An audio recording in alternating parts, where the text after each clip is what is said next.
This is Money Moves on VSiN, the Sports Betting Network. We are kicking off hour 2 of Money Moves live in downtown Las Vegas, Circa Resort and Casino. Stormy, Buonantony, and Jonathan Von Tobel with you. VSiN, the Sports Betting Network, Sirius XM, channel 158. Our wonderful producer, Brian Ortega, back from vacation, behind the glass, holding it down for us. Lots to talk about this hour. We will be joined by Chuck Esposito a little bit later on, Sportsbook Director over at the Red Rock Race and Sportsbook. Get the lowdown from behind the counter on all of the NBA and NHL playoff chaos that we have seen to this point. 2 games in the NHL. Of course, the Warriors without Steph Curry, a 10.5-point dog to the Timberwolves tonight. So lots that we can break down from that standpoint. But here, I wanted to talk a little futures conversation. And as I look that up, I see another Shedeur Sanders joke tying into the Pope. For anyone who missed it, we did see the white smoke today. But the fraud is yet to show up. Come on. Whoever the new Pope is, Mel Kiper will be furious that it's not Shedeur Sanders. That's a pretty good one. There was a report that they needed to get the vote in so as not to ruin your vacation. So there was that. Yes, I figured that I was very high on the priority list of the conclave this week. Isn't that a show? Yes. Isn't that a show, yeah? It's a movie. It's a movie. Excuse me. I haven't seen it, though. With the guy from the one chef cooking movie thing. Yeah, thank you. Fines. Who? I don't know. It's one of those guys where you would recognize him if I showed you a picture of him. Okay, I'm not a good enough. Yeah. I'm not a good enough movie person. The big question, though, with the announcement of the white smoke and the new Pope has been, what's the major news drop going to be of the day? And a lot of people are saying this would be the perfect time for Aaron Rodgers to announce where he's going to go this year. Yeah. We already saw the Pirates fire their manager this morning. So, I mean, there's some stuff that's coming out. Yeah, and I don't know, though. Aaron Rodgers is not the type of guy to take a massive moment and make it about himself. Oh, so no, that's not his style. I don't think we'll totally see anything from Aaron Rodgers here today. No NFL for us today, but let's get into some of this. Whoa, Jadeveon Clowney got released. Yes, that happened as well. Sorry, Carolina. That's about it, yeah. But yeah, that's all the news. But maybe we'll get more. Yeah, sure. Why not? We did talk last segment about a handful of the injuries that are going on in Major League Baseball, notably from a pitching standpoint. And as we have this futures conversation, you made the point the NL Cy Young market had some intrigue. Hunter Green, currently the third shot on that board at 4-1. Yoshinobu Yamamoto, who is on the hill today for the Dodgers with a sub-1 ERA, plus 250 Get favorite. Smoked today, please. Paul Skeen's co-favorite there at that same price. And then it's Green, Wheeler, Webb, and Michael King. Yeah, my guy, Michael King. We talked about him last week. We have seen since the odds have shrunk a little bit here on our guy, Michael King, down to 18-1. We talked about him last week at about 22-1. But the real question is just if Hunter Green ends up actually being legitimately hurt and missing some time, just what it does with the other guys around him for this award.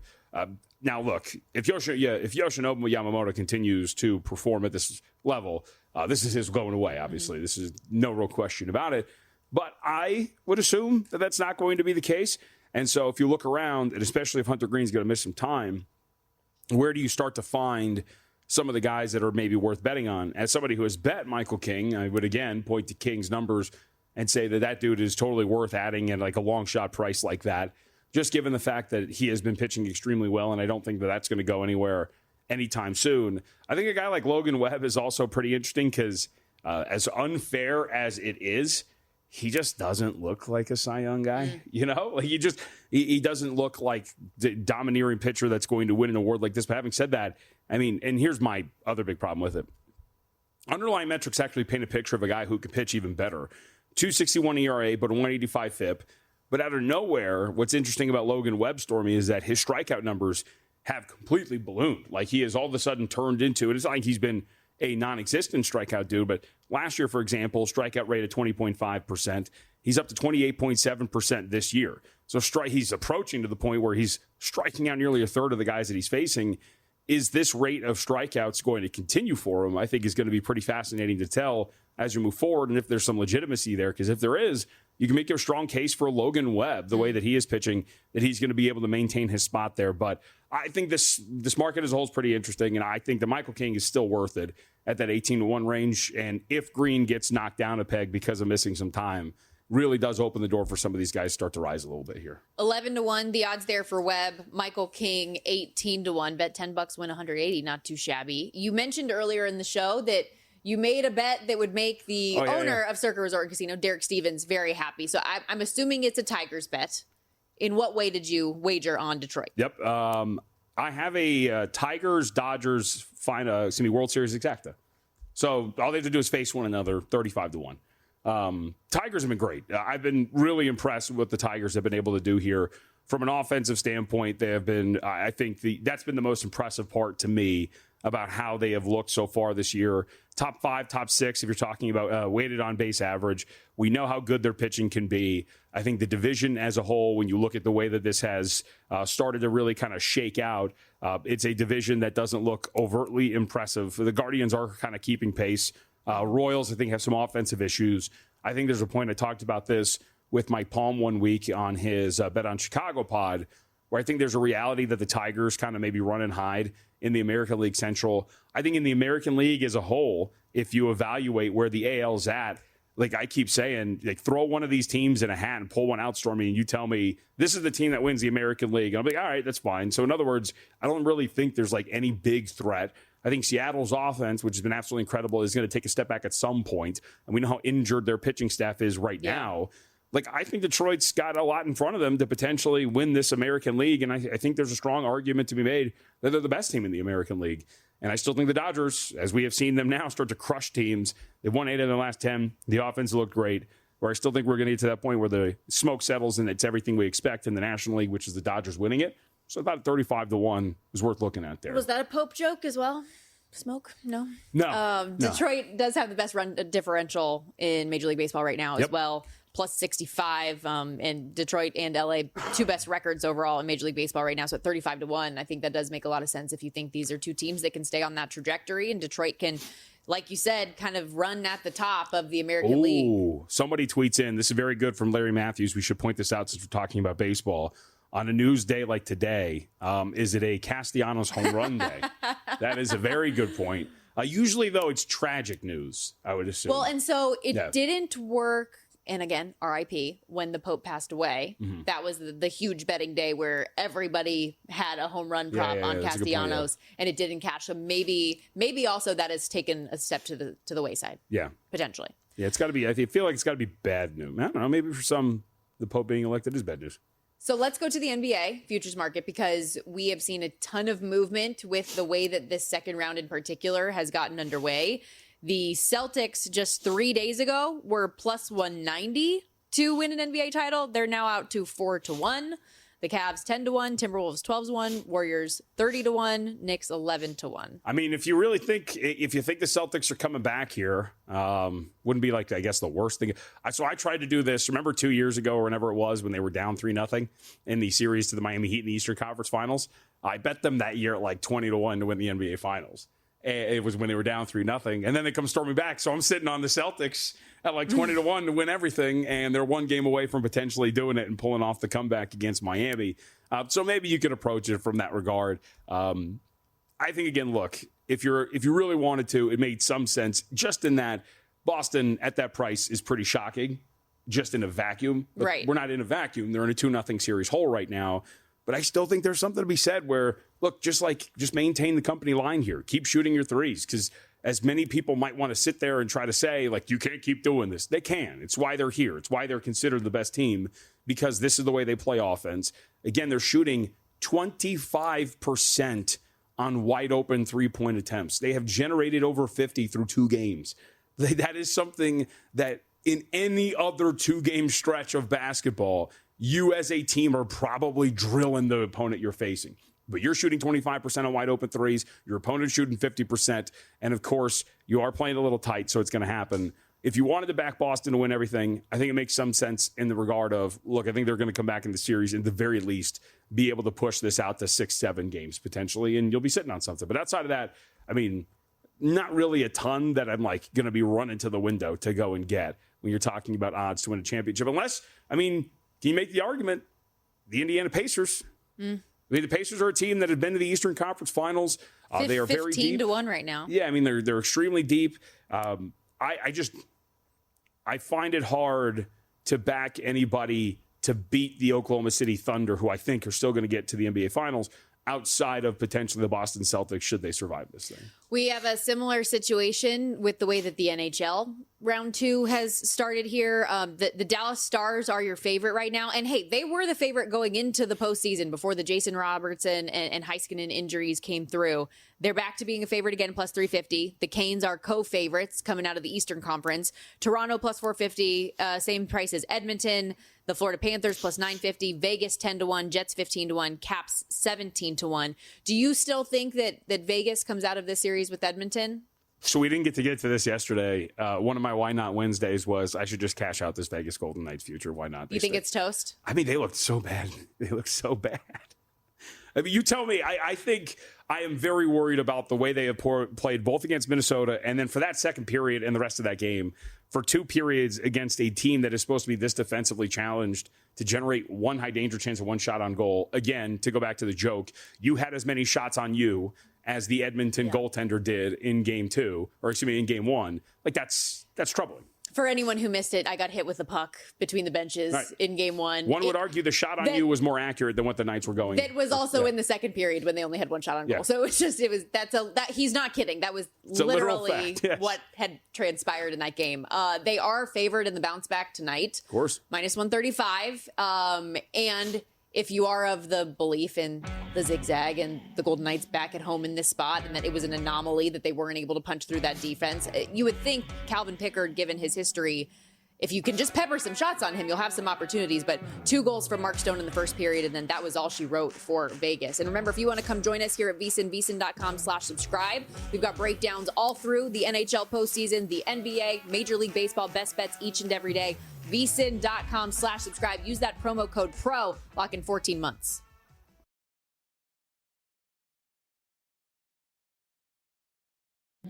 You're watching Money Moves here on VSiN, the Sports Betting Network.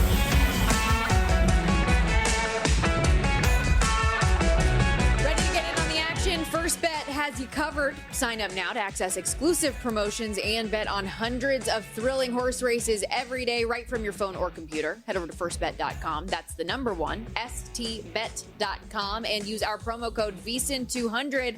That'll score you a 20% rebate on all your wagers for the first 60 days, up to $200. Don't miss out. Start betting today at firstbet.com. Rolling along here on a Thursday alongside Jonathan Von Tobel, Stormy Buonantony with you. We're live in downtown Las Vegas, Circa Resort and Casino. Excited in about 15 minutes. We'll be joined by the director of the Red Rock Race and Sportsbook, Chuck Esposito. Head behind the counter, get the latest on all of the odds and series price movement, specifically for the way that some of these NBA and NHL postseason series have gotten underway. We're going to talk some NHL here specifically.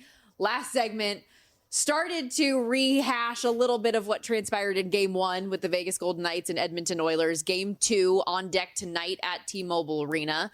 Game 1, 4-2. Oilers win as a short road dog. Total stayed under that 6.5. This is the one series that has been priced with their totals at 6.5 versus the 5.5, and it did stay under. The second period was brutal for Vegas, and quite frankly, a lot of that did carry over to the third period. I think it was just 4 total even strength shots on goal that they were able to accumulate. They were not playing that direct north-south game. Do we think that they can get back to the type of style of play that we've been accustomed to seeing the Golden Knights play in game 2? I mean, logic would say yes, right? I mean, again, one would assume the perceived defensive issues of Edmonton are still there. Now, yeah, I have read, and I think a lot of people have talked about this Edmonton team starting to play better. We talked with Dennis Bernstein about this, I think it was yesterday, who brought up that they were playing defense at the level that brought them to the Stanley Cup final just last year. And so if this is an improved level of defensive effort, then I do think that maybe we're just not accounting enough for that upgrade. And the assumption that this team is just going to allow these high volume of shots on net and potentially give up some of these high scoring affairs and, lose, not even lose, or just get in some of these high scoring affairs. I mean, maybe we're wrong. And which is going to be interesting because, like you mentioned, the consistently priced total of 6.5 stays under that first game. If they are actually improved, maybe we're missing out on value in betting these games under, if that's actually going to be the case. Maybe under, or if you want to target the way that we've seen the Oilers play lately, I think there's some other possibilities, like Vegas does get out to better starts. Edmonton seems to struggle early. So maybe if you want to target Vegas to score a goal in the first period or Edmonton over their team total in the third period, because that's the period where they've really come alive. You look at their numbers, they have outscored opponents 18-6 in the third period in overtime this postseason. They're a -3 in the first.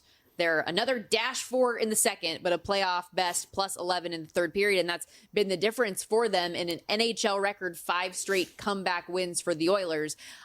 Even just looking at that team total in the third period right now, over half a goal, -210. Yeah. So you would need to find an alternate number if that is something that you wanted, but maybe a highest scoring period being the third, a +205. Oilers team total for the game at 2.5 is -170, over 3.5 +140. They've scored at least 3 goals in every game on this 5-game win streak, and at least 4 in 4 of them. So just trying to think of some alternate angles on the total if that 6.5 did scare you one way or another. Sure. I mean, I also think too, like if you like Edmonton, I mean, maybe do you go like alternate puck line here and actually lay it with them, considering the way some of these games have gone for them. How bad the Golden Knights offense was in that first game, and if that really does persist, because the even strength numbers, again, I mean, that painted a picture of a team that completely outplayed their opponent in game one. And I don't know where that would change for Vegas, because, again, you weren't even getting the shots on net. And so maybe you change the way that you're playing, but that I think was a really worrisome, which is why I go back to like the Why Not Wednesday I couldn't get to, about like, cashing out or just getting rid of this Vegas Golden Knights ticket, because if you're not going to be able to do that here, I don't know how the rest of this series looks for you. That big top line, by the way, only lasted 2 games. So Mark Stone, Jack Eichel, and William Karlsson. That only lasted for a short time. The Bruce Cassidy has already elected to move those lines around again. Top line at skate yesterday, and of course they're going to have to skate again this morning, but it might be an optional. That's what they've been doing on game days, so we'll see. That will be taking place in the next half an hour. Barbashev, Eichel, Stone up top, Saad, Hurdle, Olofsson, Howden, Karlsson, Smith, and then the fourth line stays the same. So we'll see if maybe bringing William Karlsson down and kind of giving that defense and speed to another line can spread things out a little bit. Obviously, not having Pavel Dorofeev, if he's still unavailable, is impactful. He had a breakout year, 35 goal scorer for them. Alex Pietrangelo also was a late scratch in game one. So there are a lot of things that if they can start to get some of those pieces back, maybe you believe in Vegas a little bit more. But as of right now, -135, home favorite in game 2. We should also point out, at the very least, too, you're not getting like a massive tax on Vegas. Usually the bounce back is priced pretty hard for the most part in a lot of these playoff games, whether it's hockey, basketball. Team that loses, you see a small adjustment.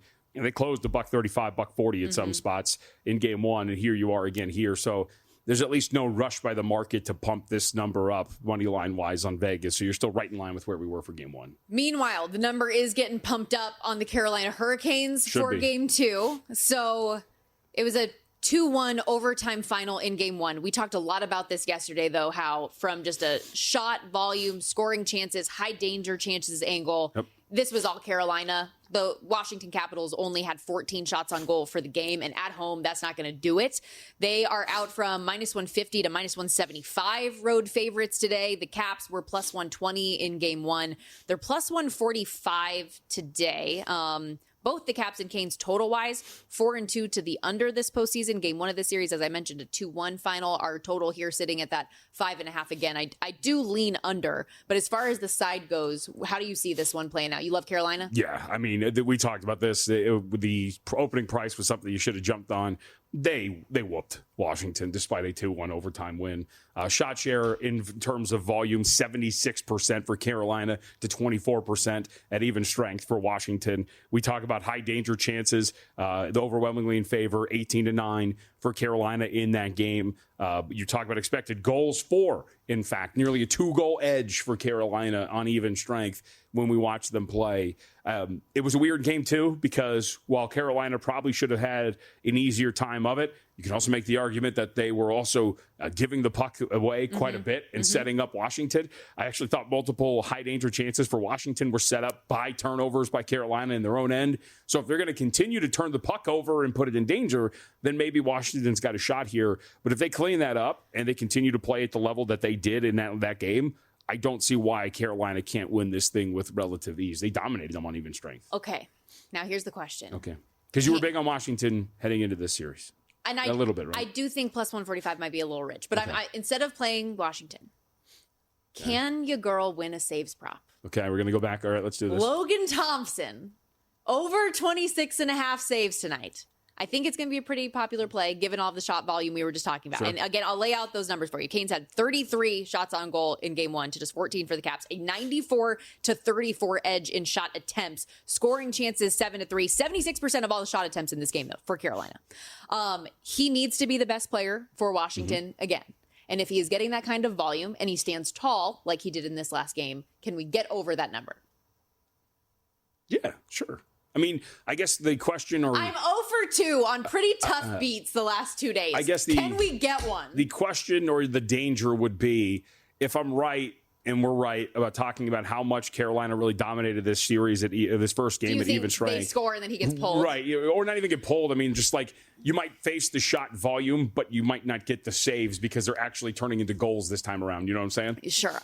I mentioned this earlier. I got done dirty on Connor Hellebuyck yesterday. Okay. I think we were more done dirty on Aiden Hill the other night. That was the half a half a save, and you're like, all you need to do is just stop one of these goals in the third period. But okay, but the Hellebuyck one, why that bothers me so much is the way that Dallas started the game. It was exactly the way that I thought it was going to be. Sure. Like, okay, yeah, you think that Connor Hellebuyck is vulnerable. You're going to pepper shots on net. They have 10 in the first 10 minutes. 14 the rest of the game. What? How? Why? Only me would this happen to. Mikko Rantanen, by the way, I can't believe that we didn't mention this earlier. He had a hat trick, scored all 3 goals for the Stars in that second period yesterday to win 3-2 over the Winnipeg Jets. He had 2 hat tricks in what was a 3-period span in the NHL postseason. That's really ridiculous. He has now, so favorite to win the Conn Smythe for a reason, plus 550. He has scored or assisted on the last 12 straight Dallas Stars goals. Wow. Dude's a freak. 15 points in 8 playoff games. The question that I was going to ask here for you when it came to player props potentially for this thing has been for the Oilers. Who were we talking about yesterday with Dennis Ray? He brought this. Oh, Connor Brown. Is this going to continue for him? Dude, this is he's so been playing uncharacteristic. Very well. Yeah, he's been awesome. Let me pull up his numbers here because for those who didn't see it, he had a point, scored a goal against VGK. This run that he's been on in terms of points, he's got 4 points in his last 2 games. 6 in the playoffs, 4 goals in 7 games. McDavid even said Game 6 against LA was maybe his best game as an Oiler, and he's gotten healthy. He's somebody that did have, a torn ACL 2 years ago, and it took him a long time to get back. Said he's having fun. I don't know if this is real and can continue, but Knobloch said he seems to be a guy that has elevated his play. Real quick, season. The field caches in the Vatican. How about that? We have a name. Dun, dun, dun. We'll be right back. You're watching Money Moves here on VSiN, the Sports Betting Network.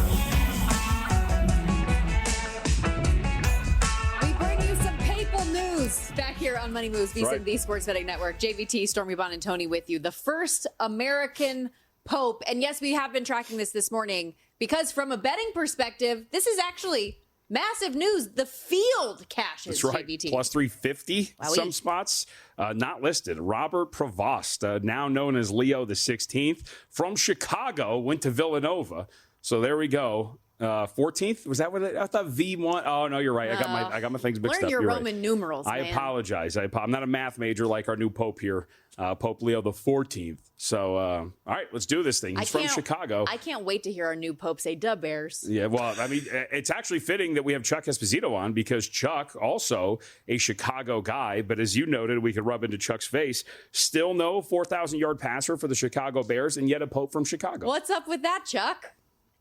I don't know. I expected the Pope to come out with a Cubs win cap on today, but didn't see that. But I don't know. We'll see. Maybe Caleb Williams does it this year, guys.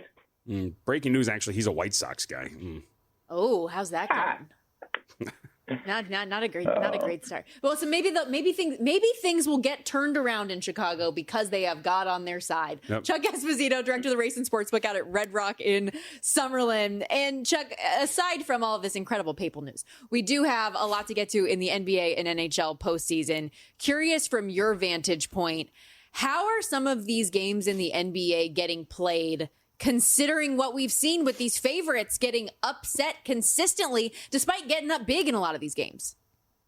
You know, it's funny, but I'm always preaching when I'm on with you guys that we need some puppy love. We need some dogs it's almost been too many dogs, which is strange to say, winning outright. We need them to cover, not necessarily win the game because of the plus price on the money line. After the first game last night, we were clearly not Nuggets fans. I mean, we needed some OKC love. We didn't really have to worry about it. They got out to a big lead. But actually, the public has been doing well. We had some guests that had some $40, smaller parlays on the first couple of games, and they were cashing because it was all money line stuff on the dogs. So overall, the public has done well. We need dogs to cover, not necessarily always win, but we'll see how it goes. But right now, I think favorites or dogs are 7-1 winning in the first 8 games. Chuck, how's it shaping up right now for this game tonight, Golden State and Minnesota? What number do you guys have right now, and what are some of the betting patterns looking like? Well, the 2 games we have right now up, I mean, I think when you look at it, Timberwolves being down 1-0, we opened the game at 9.5, guys. It's been as high as 11. It sits at 10.5 right now. But having the home team lose the first game, you know that they're going to come back and bet that team. It's a big number. The Warriors kind of have that a little bit of a swagger. We know they're banged up with Curry, but it wouldn't surprise me to see us need the Timberwolves to cover that number again tonight at tip-off. So we're talking a lot about these underdogs winning outright. The road teams have been doing really well, Chuck, in the postseason. In the first round as well, this zigzag has worked really well, too, these straight-up losers. How have you been pricing that, if at all, into these games? Because we see these numbers get ballooned for these straight-up losers in the next game, and it hasn't really seemed to matter. You've been making out like a bandit if you've been betting the straight-up losers in the next game. Yeah, you have, and the public has kind of switched. Again, as I said earlier, guys, we need the dogs in many cases, to at least cover and sometimes win. And when they're not winning, when the favorites are covering and winning at an epic pace, like we saw in pro football, it wasn't good for our side of the counter. But now it's kind of flipped, and I think more parity than we've usually seen in the NBA in this round. And the bettors have adapted pretty quickly and have done well early on, especially with the dogs winning outright. Chuck Esposito, race and sportsbook director at Red Rock Hotel and Casino. And with that in mind, how has that affected the futures betting for you guys? Because the Boston Celtics, I think Exhibit A, who have been the favorite to repeat as an NBA title contender for so long, now down 0-2 in their respective series. Anything that has come in from that perspective that stood out to you? It happened earlier on, Stormy. It's, when at the trade deadline, there was we had some serious liability on the Lakers and the Warriors. They actually played the Warriors as well. So that's really the only team in the NBA that we have some serious liability on. They did bet the Timberwolves after they won that series against the Lakers. But again, they lose game 1 at home. Overall, we're in fairly good shape on the NBA futures. On the flip side, in the NHL, the team with serious liability, of course, is our own Vegas Golden Knights. But overall, for the most part, in both the NBA and NHL, fairly good shape outside of the Warriors and Knights. How do you feel about their chances tonight, Chuck? I don't know. I mean, this Oiler team seems to be on a mission. They were down 2-0 against the Kings. Easily could have got swept in that series. These two teams split during the regular season. We know they're the last 2 Western Conference teams to play in the Stanley Cup Finals. I have to think McDavid has a little bit of a chip on his shoulder with Eichel winning the Cup already. I'm not sure. I mean, I think this is a game that the Knights have to win tonight because if they go down 2-0, this is a team that's won 5 straight now. The Oilers, they just might be on a roll and be that team of destiny. I've said all along, I thought this year you could get a Canadian team or 2 to play in the Stanley Cup Final, and I'm not going to change that thought process. I still think we get at least 1 in the Stanley Cup Final. We saw it last year with the Florida Panthers losing in the Stanley Cup, coming all the way back to win it, and now Edmonton trying to see if they can do the same. Also tonight, the Carolina Hurricanes and Washington Capitals going head-to-head. When we talked about this game earlier, really looking at those deeper numbers on Carolina, how much it appeared that they dominated game 1, but have to scrape by to win 2-1 in overtime. What are your thoughts on tonight, and can the Caps potentially play better and bounce back at home as a plus 145-ish underdog? Well, the bettors don't think so, Stormy. We opened this game minus $1.30. It's climbed all the way up to the highest it's been was 65. It started to come back down a little bit. The bettors are backing Carolina. They're a really good team. They play good on both ends of the ice. We're going to be Caps fans when they drop the puck tonight in this game. Wow. All right, Chuck, I'm curious, big picture, when you look, actually, before we get big picture, I wanted to ask you about the other one. Toronto and Florida, I was asking Stormy this because we talk about like these down 2-0 teams in the NBA postseason. That gets pretty popular. That price for Florida and the bounce back here back at home down 2-0, minus 230, that's crazy. It is, but I think it's a game that they have to win, and the bettors back them a little bit, guys. They really bet them a lot in the last game, especially with the goaltending situation for Toronto. As good as Florida is, they're at home. All they have to do is kind of hold serve and win these two games. I'm not surprised. I've actually seen this number start to creep up higher industry-wide, and we sit at 225 right now. My guess is tomorrow we do not close at that price. We close considerably higher. Wow. Continuing to bet that. Do you think that could this be the year you talk about those Canadian teams and one of them potentially getting into a cup? Could this be the year that Toronto actually figures things out a little bit? I would think. I mean, I've said that since the Eastern Conference started. I really thought that maybe Toronto could be the team. It's, if they end up if they win this series against Florida and play Carolina, Carolina is awfully good.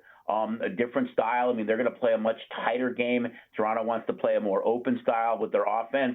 Would be a great Eastern Conference final, but we'll see how it all unfolds. Plenty of games left, but I think this could be maybe the year. I mean, that's another guy, Austin Matthews. So could you get a final with Austin Matthews against Connor McDavid? Might be kind of cool if it worked out that way.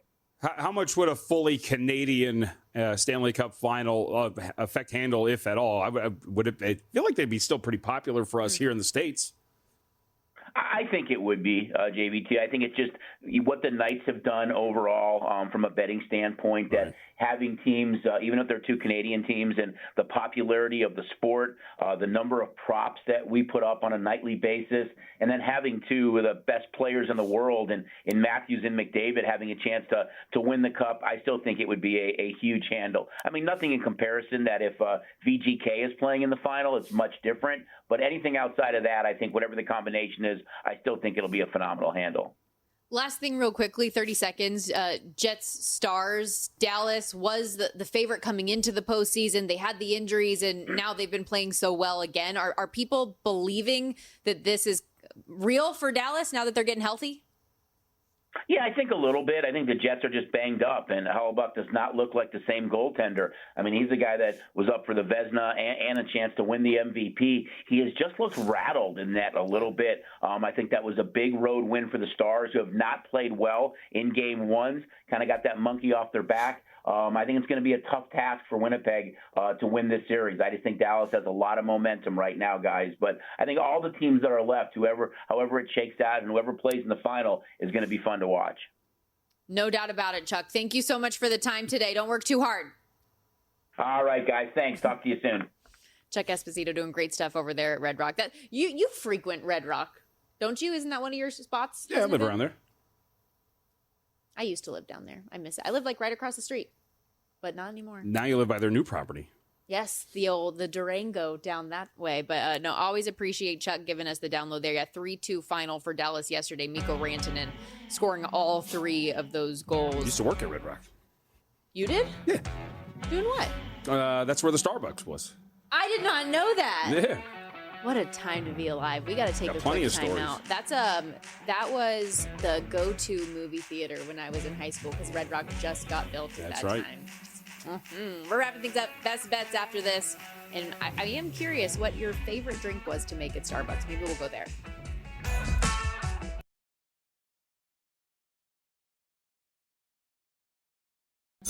You're watching Money Moves here on VSiN, the Sports Betting Network.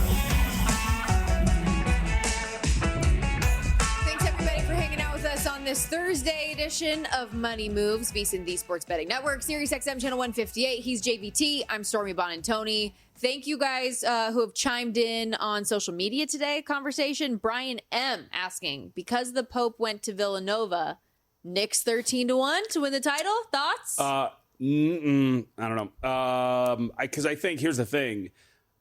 There is also a Villanova tie today.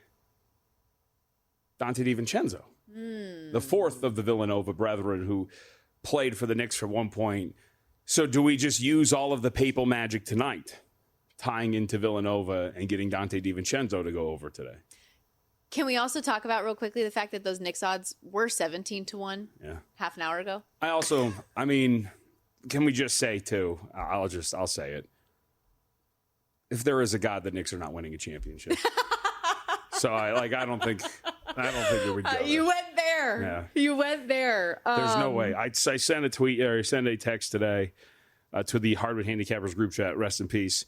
And all I said was Boston has to do it, not just for me, for all of us. All right. Time for our best bets of the day. Presented by GBank, the official bank of VSiN. Most credit cards treat sportsbooks and gaming transactions like cash advances. That's even when you put your own money on the card. GBank treats gaming transactions as purchases, so you're saving 3 to 5% on cash advance fees and gaming transactions right there. Also with GBank, you're earning 1% cash back rewards on all eligible sportsbook and gaming transactions and 2% cash back on all eligible purchases. Apply now, vsin.com/GBank. That's VSIN.com/GBank. Where are we headed for that? Ooh. Yeah, a big news, actually. We have our first decree from the Pope. Unfrosted strawberry Pop-Tarts are actually the GOAT. So that's the first one from the Pope. Good thing here. What? Hold. Yeah, straight from the Pope's mouth. First thing he decided to address. What are you reading on Twitter right now? All right, so for today. Hold on, no. Before we get to your best bet, this conversation needs to be had. What? Because JVT is bringing this up because he has serial killer behavior in that he likes unfrosted Pop-Tarts, which makes no sense. I don't know why. And if anyone out there agrees that unfrosted Pop-Tarts are the way, please get in my mentions. I would love to learn more about why you think these are good. The frosting makes the Pop-Tart. What are we talking about? So we're going to go with Brandon Pajemski because actually the baseball bet that I have is already underway. I can't wait till we have the Pop-Tart Bowl conversation in December. Yeah, hopefully you're on it though, so then we don't have to talk about it, and I don't have to destroy you because we're doing well so far. The bet that I have in baseball is underway already. I have Texas Rangers first 5, so we won't go there. So I think morbid curiosity in how this game is going to go, I think that I'm going to go with the angle we talked about from a player prop standpoint today. I think that Buddy Hield is the easy guy to point to in this game and go, yeah, of course, he's got to be like the guy. But one would assume, given the way that he's been playing, that he will have some extra attention on him, maybe just some good old-fashioned regression to the mean to a certain extent for Buddy Hield, the way that he has been shooting the ball. But I think Brandon Pajemski is going to have a little bit more impact here in a game like this. The over 1.5 threes is minus 188. That's a pretty high price for that when you're talking about how it's being projected out. I think Pajemski over 12.5 points is worth it as well. So we'll go Brandon Pajemski over 12.5 points tonight at minus 125. I think he'll have a little bit of a higher role. He averages about 11.5 points per game. When Steph's out, he should have a higher workload in terms of where the shot share is coming from. And if the shots aren't falling for Buddy Hield, they can come from not many other places. Pajemski's got to be one of them. So let's go Pajemski over 12.5 points tonight. I don't have anything in hoops tonight, but I just kind of lean Warriors plus 10.5. So I think that's worth noting. It's a big number. For a good defensive team, it's a very big number. That's my thought, is that I don't think that they're going to win game 2, but considering how well they play defense and the way that I know Jimmy Butler has, at least in the past, been able to put a team on his back, and if they can get some of these role guys to continue to step up, it feels like they could stay within the 10.5. We'll see. I know we had Terrell Furman on the program earlier today, and he loved the under because of that defensive thought process as well. I'm going to Major League Baseball today. I mentioned earlier the Rockies doubleheader, and I'm going to fade them in both of those games as a parlay, taking the Tigers. You put those two together. Pays it Brown plus 145 range, just basically fading a bad team to continue to be bad, worst offense in baseball, and then another team that has been struggling offensively, particularly against left-handed pitchers, is the Tampa Bay Rays. So rolling with the Phillies on the money line, it has gotten more pricey since I bet it. Minus 148 is up to minus 155. This thing opened minus 130, so that's where the line has continued to go here. Some of those numbers for the Rays against left-handed pitching, hitting 182, striking out 26% of the time. They've been shut out their last 4 games against a lefty, including yesterday. And then you're going against Jesus Luzardo on the other side of the sub-2 ERA. So I just feel like a lot of things are showing up Philadelphia for me in that game. Like it. Dig it. We should mention, too, really quickly, big series later today for the Dodgers. We need our guy. Yoshinobu Yamamoto. Is that not the most fun name to say in the world? Yeah, I don't know why I go like first and last name there when I really is a lot harder. But this is the biggest series, biggest and best game of the day today on the card when you're talking about baseball. One could argue maybe for the entire day, just given how important this is going to be in the grand scheme of things. So very much looking forward to it. I know we didn't do a lot on it. Do you have an opinion? So Dodgers minus 155 with Yamamoto on the hill. Brandon Pfaadt starting for Arizona. They're plus 130 home dogs. Run total is 9. Yeah, I mean, Pfaadt is a guy that I think is probably going to get knocked around at some point. The expected numbers would indicate he's not as pitching as well. Not like a massive gap, though, that's worth jumping on.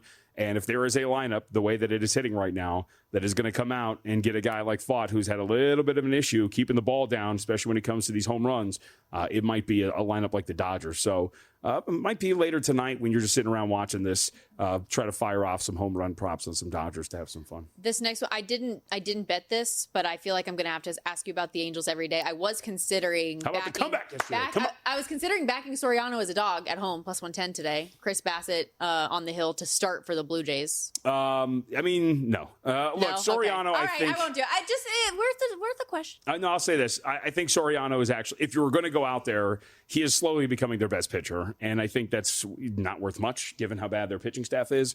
But ERA is at 3.83, like you mentioned, 3.72 FIP. He's going to give you some solid production. His strikeouts are down this year. His walks are still the same. So I think that's a little worrisome. And he does have a tendency to give up some hard contact. You look at some of the contact numbers for him, and there are some numbers where you're like, oh, geez. Hard hit rate of over 46%, barrel rate of over 9%. But I think he gives them the best chance possible. Okay. Random thing, too, just to go back to the hockey that's coming up tonight. I know you asked me about Brown for the Edmonton Oilers, but I think that if you were looking at McDavid, Draisaitl, Evan Bouchard, any of those point props, I think it could be worthwhile. They've talked a lot about the depth up and down the lineup, and I know Connor McDavid and Leon Draisaitl have only combined for 1 goal in the last 3 playoff games, but the assist numbers are there. They have also combined for 7 points in that time. Bouchard creating from the back end. He's got 2 assists in game 1, 3 multi-point outings his last 5 games. I feel like those guys who are their top producers, even if it's not goal scoring, are going to be contributing and a part of the goal scoring. So worth keeping in mind, I would say, on Edmonton tonight. Although I'm not allowed to give any picks on those games. Oh, it's true. Yeah, okay. So I just give you my 2 cents, guys. These are just my thoughts. All right. Should be a fun game tonight. I'm excited. Hopefully I don't get hit again. Hopefully I've gotten my life together. I believe. Oh, what is this? Oh, how cute. All right. Thank you very much. Okay, so our producer, Brian Ortega, thank you, Savannah, one of our wonderful directors here at VSiN. Who's always yelling at me to get my background fixed. And yelling at you to sit down because you never seem to want to get in frame when we have to start the show. How cool is it? So Brian Ortega, our producer, went to the Kentucky Derby, was out there in Louisville this week, and look at this. We have customized genuine Louisville sluggers. This That's is dope. so Thanks, dude. cool. This is really cool. And you spelled my name right and everything. This is so cool. Dope. I did not expect this at all. Thank you, Brian. Appreciate it, dude. All right. Also, we need to shout out Brian for the outfits. And you know what? I'm really upset right now that we don't have the pictures to pull up because our guy, Brian Ortega, was planning for months what the suit game was going to be, what the hat game was going to be. Tell me in my ear, did your shoes get ruined? Because I know you were worried about the shoes. The shoes stayed safe, apparently. Okay, good. I'm happy. This is really, really cool. I'm so excited about this. Maybe I should leave this in the studio for when JVT gets out of hand. And we can just... Then I'll keep mine, and we can duel. We don't have lightsabers, but we have Louisville Sluggers. Sluggers. This is nice, dude. This Thank is you. really, really cool. I am a genuine Louisville Slugger. For our radio audience, it's about like what is this, like 18 inches or something? It's pretty bad. It's pretty good. No, so maybe our radio audience thinking like, do they have like giant bats they're holding? No, they're mini ones, but and they are like legitimate sluggers. These Kentucky Derby copper cups as well. This is I'm drinking some alcohol. I did not expect this at all, and I'm so happy. We have the best producer in the world. That's awesome. That's a wrap for us today. For our producer Brian Ortega and Jonathan Von Tobel, Stormy Buonantony with you. Coming up next on VSiN, it'll be prop points holding it down for the next hour, followed by Adam Shine and Make It Rain, and then the Follow the Money crew later on this afternoon, 4 to 7 Eastern, getting you set for all of the big NBA and NHL postseason action. We'll be back tomorrow, same time, same place, getting you set for the weekend. Have a great day.